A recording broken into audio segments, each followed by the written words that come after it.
AWS. VPC connectivity. Choosing the right solution. Welcome to the channel. Please consider subscribing.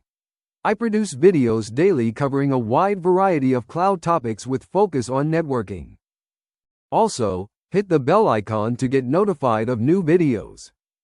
When designing network architectures in AWS, choosing the right connectivity solution between VPCs and services is crucial for building scalable, secure, and cost-effective infrastructure. AWS offers three primary connectivity solutions: VPC Peering, Transit Gateway, and PrivateLink. Each serves different use cases and comes with distinct characteristics in terms of architecture, scalability, security, and cost. Let's start with VPC Peering, which is the simplest connectivity option. VPC Peering creates a direct, one-to-one network connection between two VPCs using AWS's private network infrastructure. This connection is non-transitive, meaning if VPC-A is peered with VPC-B, and VPC-B is peered with VPC-C, VPC-A cannot automatically communicate with VPC-C. You would need to create a separate peering connection between VPC-A and VPC-C. VPC peering works across different AWS accounts and regions, allowing you to connect VPCs wherever they reside. The architecture is straightforward but can become complex as you scale. For example, if you have 5 VPCs that all need to communicate with each other, you would need 10 peering connections following the formula n times n-1 divided by 2, where n is the number of VPCs. This creates a mesh topology that becomes difficult to manage at scale. Now let's examine the Transit Gateway solution, which AWS introduced to solve the scaling limitations of VPC peering. A transit gateway acts as a central hub that connects multiple VPCs, on-premises networks via VPN or Direct Connect, and even other transit gateways. Think of it as a cloud router that sits at the center of your network topology. Instead of creating individual peering connections between every VPC pair, you simply attach each VPC to the transit gateway. This creates a hub-and-spoke architecture where the transit gateway is the hub and your VPCs are the spokes. The transit gateway supports transitive routing, which means if VPC-A and VPC-C are both attached to the same transit gateway, they can communicate with each other through the gateway without requiring a direct connection. This dramatically simplifies network management when you have many VPCs. Transit Gateway also supports advanced routing features including route tables that allow you to control which attachments can communicate with each other, enabling network segmentation and isolation patterns within your connectivity infrastructure. The third solution is PrivateLink, which takes a fundamentally different approach compared to VPC Peering and Transit Gateway. While the previous two solutions focus on network-level connectivity between entire VPCs, PrivateLink provides service-level connectivity. It allows you to privately access services hosted in other VPCs or AWS services without traversing the public internet and without requiring VPC peering or routing configuration. Here's how it works. The service provider creates a VPC endpoint service backed by a network load balancer in their VPC. Service consumers then create interface endpoints in their VPCs, which are elastic network interfaces with private IP addresses. Traffic from the consumer to the service flows through these endpoints entirely within AWS's network backbone. What makes PrivateLink particularly powerful is that it doesn't require any routing changes or IP address overlap considerations. The consumer accesses the service through the endpoint's DNS name or private IP, and AWS handles the connectivity behind the scenes. This makes PrivateLink ideal for scenarios where you want to expose specific services rather than entire VPCs. Looking at the decision-making framework shown in the first diagram, you can see 4 distinct paths based on your requirements. The diagram starts with a blue box labeled Connectivity Requirement at the top. This flows down to a red diamond-shaped decision box asking network or service level. This is the critical first question. From this decision point, 2 paths emerge. The left path labeled Network Connectivity leads to another red diamond asking how many VPCs. The right path labeled Service Access leads directly to a green box for use PrivateLink. On the Network Connectivity branch, if you have 2 to 5 VPCs with a simple topology, the flow goes to a green Use VPC Peering box. If you have 5 or more VPCs or complex requirements, it goes to a green Use Transit Gateway box. Each of these 3 solutions then connects to a gray outcome box below describing their characteristics. VPC Peering leads to direct connections, low cost, simple topology. Transit Gateway leads to hub-spoke model, transitive routing, on-prem integration. PrivateLink leads to service exposure, no routing changes, multi-tenant friendly. Now let's examine the VPC Peering architecture diagram in detail. This diagram shows 3 VPCs arranged horizontally from left to right. On the left is VPC-A with CIDR block 10.0.0.0/16 shown in a blue box. In the middle is VPC-B with CIDR block 10.1.0.0/16, also in a blue box. On the right is VPC-C with CIDR block 10.2.0.0/16, again in a blue box.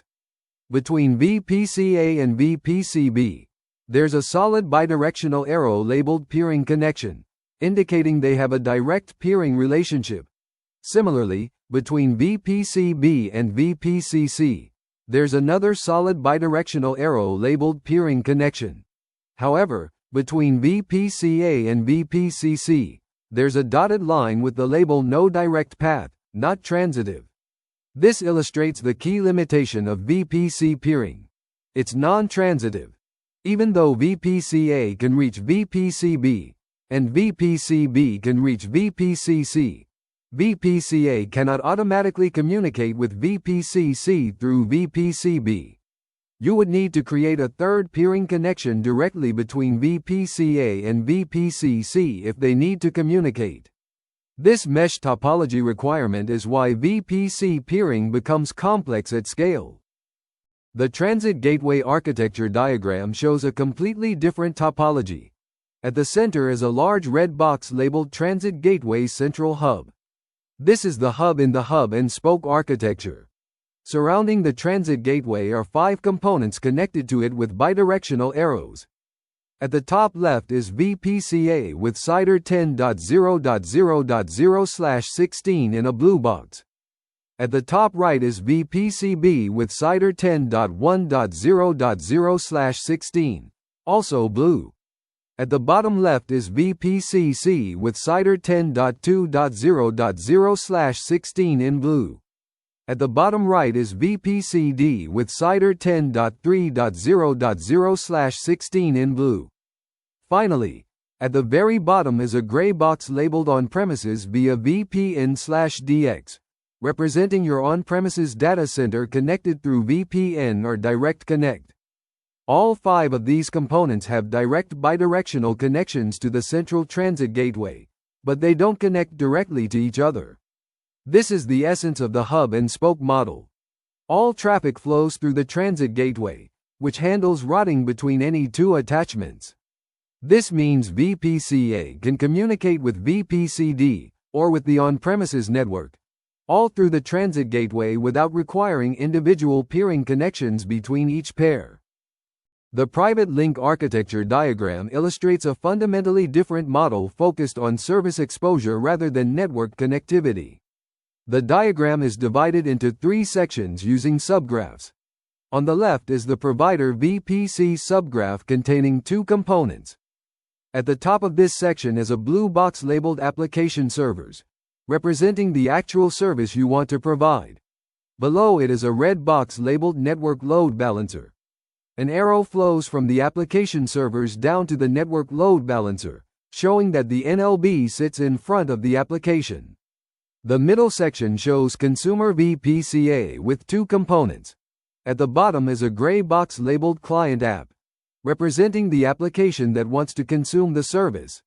Above it is a green box labeled Interface Endpoint. An arrow flows from the Client App up to the interface endpoint. The right section shows consumer VPCB with an identical structure. A gray client app box at the bottom with an arrow pointing up to a green interface endpoint box. Now here's the key connectivity. Dotted lines flow from both interface endpoints to the network load balancer in the provider VPC, labeled Private Connection. These dotted lines represent the PrivateLink connections flowing through AWS's backbone network. Notice that the consumer VPCs don't connect to each other and don't need routing to the provider VPC. Each consumer simply sends traffic to their local interface endpoint, and AWS routes it privately to the service provider's network load balancer. This architecture allows the provider to expose services to many consumers without any network-level peering or routing complexity. Let's discuss some specific use cases to make this concrete. VPC peering excels in simple scenarios. For example, if you have a production VPC and a separate management VPC for tools like Jenkins or monitoring systems, a single peering connection provides the necessary connectivity efficiently. Another common use case is connecting a main application VPC with a dedicated shared services VPC that hosts DNS, directory services, or security tools. VPC peering also works well for development and testing environments that need isolated connections to production data sources for testing purposes without requiring complex routing. Transit Gateway shines in enterprise scenarios with complex network topologies. Consider a large organization with 20 VPCs across multiple AWS accounts for different business units, along with on-premises data centers connected via Direct Connect. Using VPC peering would require 190 peering connections, which is completely unmanageable. With Transit Gateway, you create 20 VPC attachments plus Direct Connect attachments, and you're done. Transit Gateway also enables sophisticated network segmentation. You can create multiple route tables within the Transit Gateway to implement isolation. For example, you might have production VPCs in one route table, development VPCs in another, and configure the routes so production can access on-premises resources but development cannot. This provides network-level security and compliance capabilities. PrivateLink is the optimal choice when you're building a service-oriented architecture within AWS. Software as a service providers frequently use PrivateLink to offer their applications to customers. The customer creates an interface endpoint in their VPC, and they can access the software as a service application privately without exposing it to the internet. Shared service platforms also benefit from PrivateLink. If you have a central team providing services like authentication APIs, data lakes, or machine learning inference endpoints to multiple consumer teams, PrivateLink allows those consumers to access the services without needing network-level connectivity or dealing with IP address management. Multi-tenant architectures particularly benefit because PrivateLink provides service isolation and supports granular access control through endpoint policies. Cost considerations play a significant role in the decision. VPC peering has the lowest cost structure. You only pay for data transfer charges, which are reduced compared to internet data transfer. There are no hourly charges for the peering connection itself. Transit Gateway has a higher cost structure with two components: an hourly charge per attachment, which is approximately 5 cents per hour per VPC attachment, and data processing charges for traffic flowing through the gateway. For a 20 VPC environment running continuously for a month, you're looking at roughly $720 just for the attachments, plus data processing fees. However, the operational simplicity and management benefits often justify this cost in complex environments.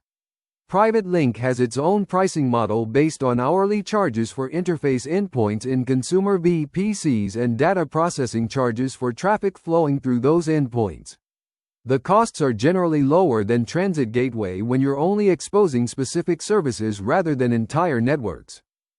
Security and compliance requirements also influence the choice. VPC peering provides network-level security where you control access using security groups and network access control lists just as you would within a single VPC. The peered VPCs can reference each other's security groups, enabling precise access control. Transit Gateway adds routing-based security through route table isolation and integration with AWS network firewall for inspection and filtering of traffic between VPCs. PrivateLink offers the strongest isolation because it exposes only specific services rather than entire networks. You can implement fine-grained access control through endpoint policies that specify exactly which principals can access the service and what actions they can perform. This makes PrivateLink excellent for zero-trust architectures and regulatory compliance scenarios. Performance characteristics differ as well. VPC Peering provides the lowest latency because it's a direct connection between two VPCs without any intermediary components. Transit Gateway introduces minimal additional latency, typically measured in single-digit milliseconds, due to the extra hop through the gateway. PrivateLink latency depends on the network load balancer configuration and health checks but generally performs well for most application use cases. All three solutions support high throughput, though VPC Peering and Transit Gateway can handle the full range of AWS networking performance, while PrivateLink performance is bounded by the network load balancer's capabilities. Finally, let's talk about operational complexity and management. VPC Peering is simple to set up initially but becomes complex at scale due to the number of connections required and the need to manage route tables across all peered VPCs. Transit Gateway has higher initial complexity but provides centralized management that actually reduces operational overhead as you scale. You manage routing in one place rather than across dozens of VPCs. PrivateLink requires the service provider to set up and maintain the endpoint service and network load balancer, but consumers have a very simple experience. They just create an endpoint and start using the service. Thank you for your attendance. Please consider subscribing to the channel and liking this video.